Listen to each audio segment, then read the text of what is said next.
Got some breaking news tonight in the Cash App murder trial. The man who plunged the knife into Bob Lee's chest, killing him in the streets of San Francisco, decided to do what most other defendants do not do. He took the stand. But Nema Momeni says he was only trying to save his own life.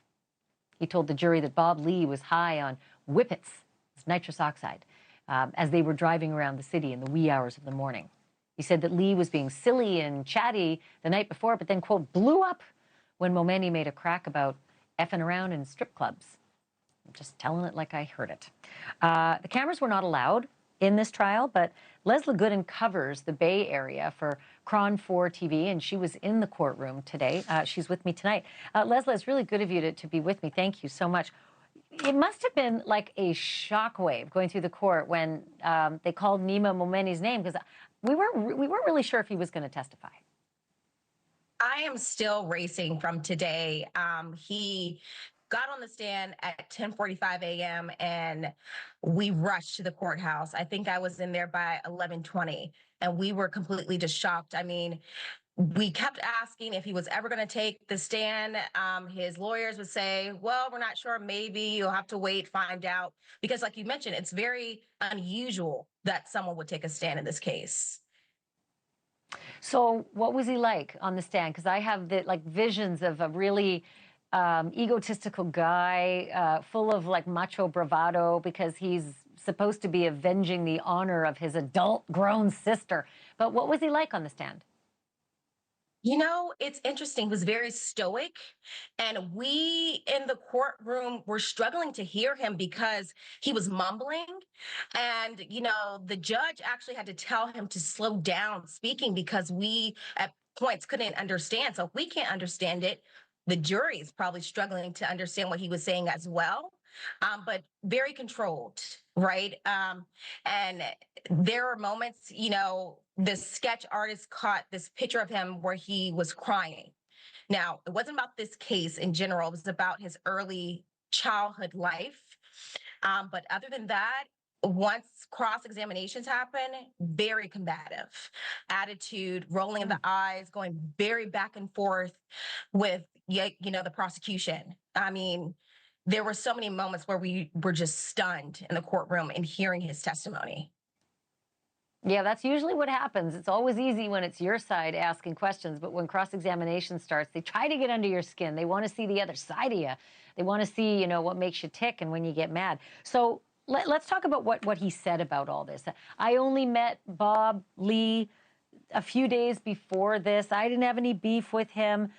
His sister was high on GHB, cocaine, and alcohol at a party where she and Bob Lee were snorting cocaine. And he says he was angry at the host of the party, but not at Bob Lee. None of that really makes a lot of sense. Honestly, his testimony really didn't. We were all very confused.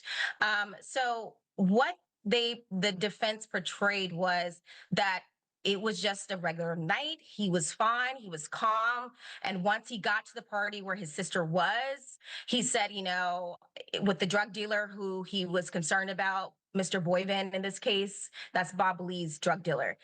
Very, they said like he was sorry. It was a misunderstanding. It was fine. He was like, yeah, it was no problem at all, which was not what we heard from previous testimony. So there was just so much confusion going on there too. And I think the biggest part that we were completely in shocked about is when they did the reenactment of the actual confrontation.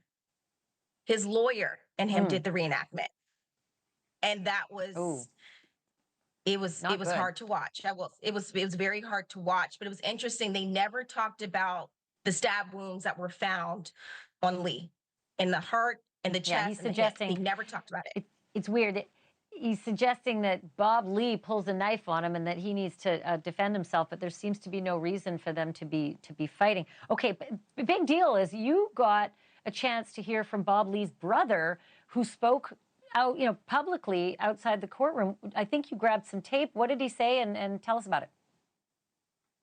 He was disgusted the entire time. I mean, constantly looking around the courtroom, like looking to see if anyone else was confused and upset.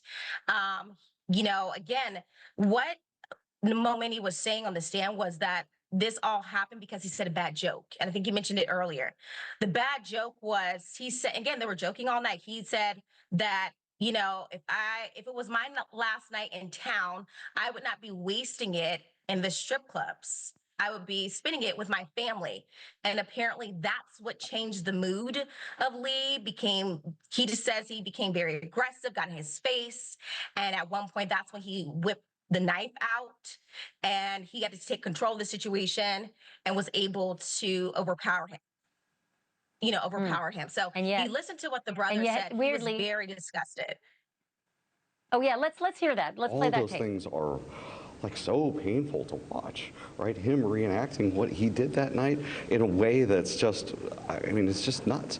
Bob would never pick up a knife. Nema has had a history with knives. He collected knives. If you look at him, his stature, everything, he is a bully, right? He's doing that. You can see him doing that with Omid also on the stand, and it's very, it's very apparent. My brother was a doughy tech guy. Brother's name? Doughy So tech guy. All right. Well, Leslie, I appreciate you giving us all of these updates from court, because my biggest pet peeve is that courtrooms are sealed off to the public, and we usually have to play this guessing game or translation game. So thanks for watching. Go to joinnn.com to find NewsNation on your screen. And don't forget to click the red subscribe button below to get more of NewsNation's fact-driven, unbiased coverage.